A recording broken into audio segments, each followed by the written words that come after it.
विमल पोलो जोबा केसरी, हर पल मनाओ केसरी त्योहार।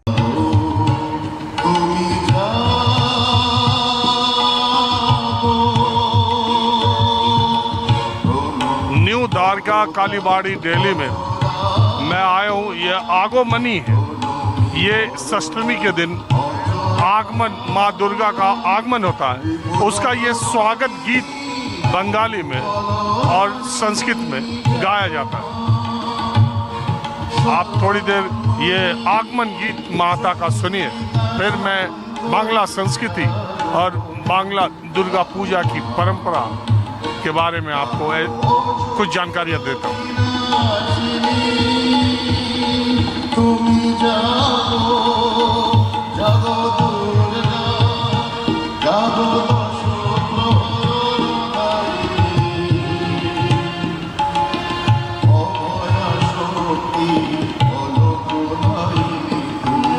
तो इस वक्त हमारे साथ न्यू द्वारका कालीबाड़ी दिल्ली का जो ये पंडाल है दुर्गा पूजा का, उसकी प्रेसिडेंट मेनका बराड़ जी है।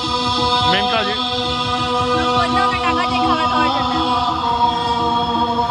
ये जो षष्ठी के दिन आगमन गीत गाया जाता है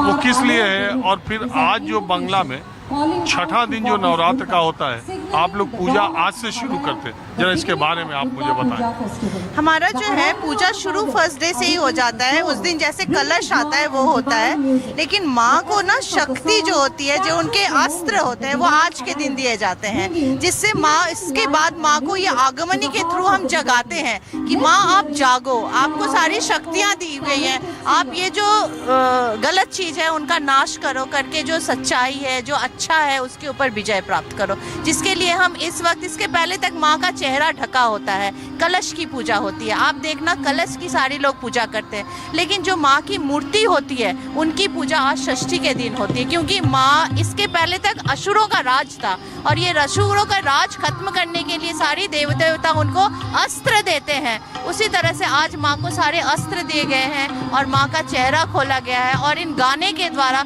हम उनका आगमन कर रहे हैं, उनको कह रहे हैं कि आप जागो और अपने शक्ति का प्रचार करो। और षष्ठी में आप आगमन गीत गाते हैं, उनको जागृत करते, जागने का आवाहन करते हैं, और सप्तमी के दिन उनका स्वागत करते हैं।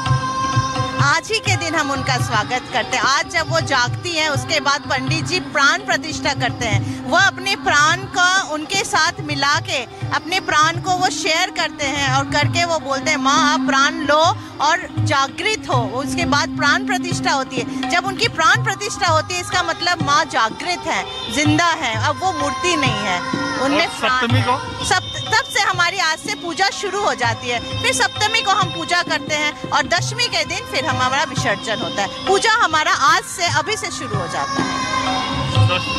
लेकिन सप्तमी के दिन आप लोग ज्यादा तैयारी के साथ, ज्यादा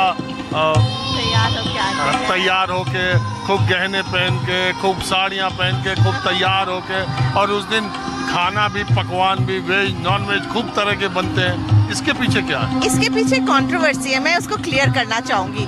लोग कहते हैं कि बंगाली जो है वो नवरात्रि के टाइम में नॉन वेज खाते हैं। एक्चुअली हमारा ये मानना है बंगालीज कि माँ दुर्गा हमारी बेटी है, वो घर आ रही है, तो एक लड़की के घर आने पे नए नए पकवान बनते हैं, सारी ओर सजाई जाती है, सब उसको अच्छे से फेस्टिवल की तरह मनाते हैं। तो ये माँ हमारे घर आई है, तो हम इस तरह से उसको मनाते हैं। और अगर देखा जाए तो हम ईस्ट इंडिया के हैं, तो हमारा staple food he rice and fish है, तो इसलिए हमारा हर चीज़ फिश को हम शुभ मानते हैं। तो इसलिए हमारा ये होता है कि हम मछली खाते हैं या फिर नॉन वेज खाते हैं, इस चीज़ को आप मान सकते हैं। अच्छा, एक चीज़ बताइए, ये इस बार के दुर्गा पूजा पंडाल में पश्चिम बंगाल में बीजेपी और टीएमसी वालों ने बड़ी वहाँ खींचातानी है। यहाँ दिल्ली के पंडालों में भी कुछ है क्या बीजेपी टीएमसी वालों का कुछ? नहीं, देखिए ये ना मन की बात है, कुछ र्यूमर्स भी होते हैं, लोगों की अपनी अपनी, India is a democratic country, people can say anything, right, जो उनको मन है। पर मैं सोचती हूँ जब पूजा है तो वो पूजा है। पूजा में ना कोई पार्टी है, ना कोई पॉलिटिक्स है, यहाँ पर सिर्फ भक्ति है और शक्ति है। आपका बहुत शुक्रिया। आपने thank you so much. Thank you. Menka ji है, और ये देखिए आगमन गीत, और ये सब लोग कोई प्रोफेशनल गायक नहीं है, ये बंगाली फैमिलीज के लोग, ये फीमेल्स, बच्चियाँ जो आसपास रहती हैं, जो इस सोसाइटी की हैं, वो हाँ। ये सिर्फ बंगालियों का नहीं है, यहाँ पर हर जाति हर धर्म के लोग आते हैं।